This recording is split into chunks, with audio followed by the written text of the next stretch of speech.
Ito mga tol, reaction video muna tayo. December 26. So, gumagawa siya ng siguro bahay ito mga tol. Ito mga tol, basic na basic to sa mga Pilipino.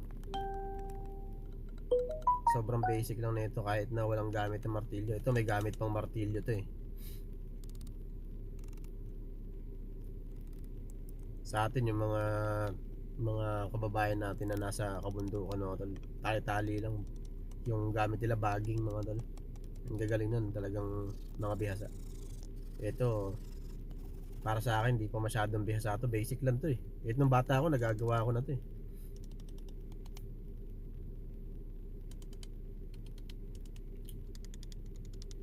Ayan, purong kahoy no, yung gamit niya. Pero mas mabibilib ako dito mga tol kapag ang gamit niya ay yung tinali-tali lang yung mga kahoy. Ginamitan niya ng pako. Ngayon nilalagyan niya ng plastic mga tol para sa bubong. Siyempre para hindi siya mabasa. Okay, nagpaapoy muna, baka nilamig. Nag-ihit siya ng tubig. Ganyan yung lupa. Okay, nilagyan ng damo. Ito, nung bata ako mga tol, naalala ko lupa na may damo, tapos bahay ng anay mga tol, pinakamagandang gamitin para sa ganito. Kasi nung bata kami, meron kaming kalan. No, meron kaming kalan ginawa ng tatay ko, gawa sa bahay ng anay, tapos nilagyan ng damo, saka ng abo, tapos buhangin. Tibay nun mga tol. Habang inaapoy mo yun, lalong tumitibay yun. Tapos dinadagdagan mo ng mga abo-abo. Yun yung kalan namin mga tol nung bata pa kami.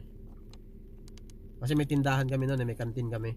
So pang malakasan lutuan, magluto ka sa kahoy para tipid ka sa gas. Yun yung lutuan namin dati.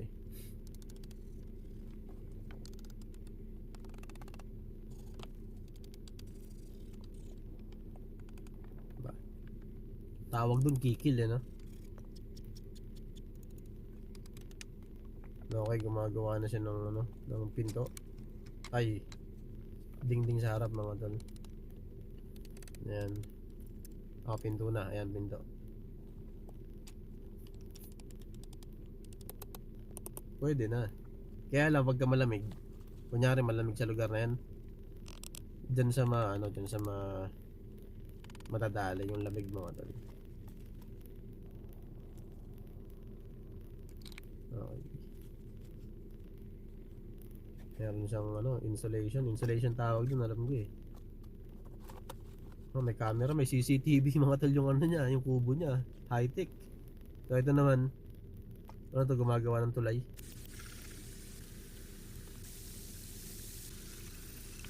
Magasto sa kahoy ito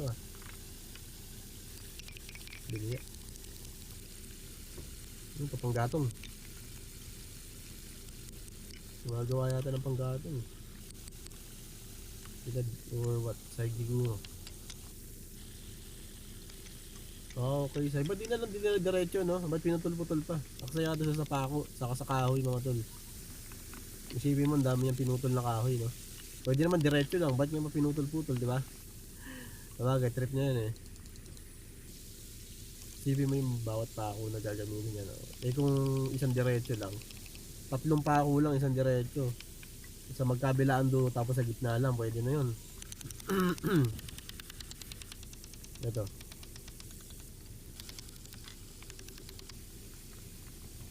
Okay, nilagyan ng tukod sa ilalim para matibay talaga.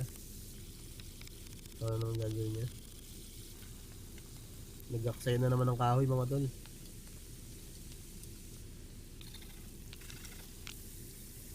Nagbungkal na ito. Kumukuha siya ng mga lumot, ilalagay sa bubong to, palagay ko.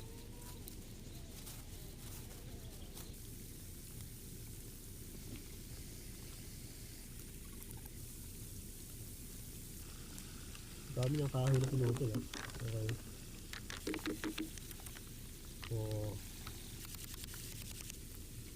Arko.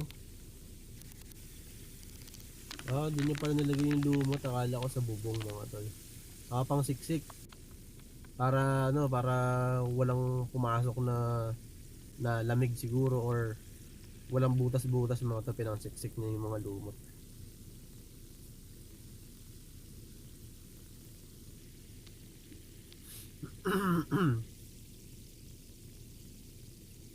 So yun yung pinaka guide niya, yung binend niya na kahoy. Okay. So ito naman, ito na siguro yung pinto mga tol. Sabi na eh. So ayun na yung pinto. Nilagyan niya ulit ng mga lumot-lumot pang siksik.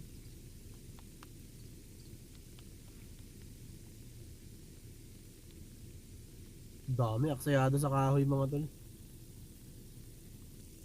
Sabagay, disenyo niya yun eh. Ayun yung pinaka-design niya. Pero aksayado sa kahoy mga tol.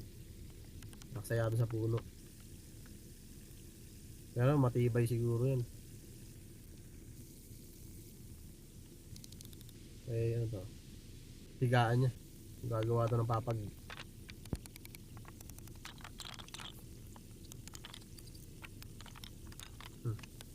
Oh, masakit sa likod yan ah.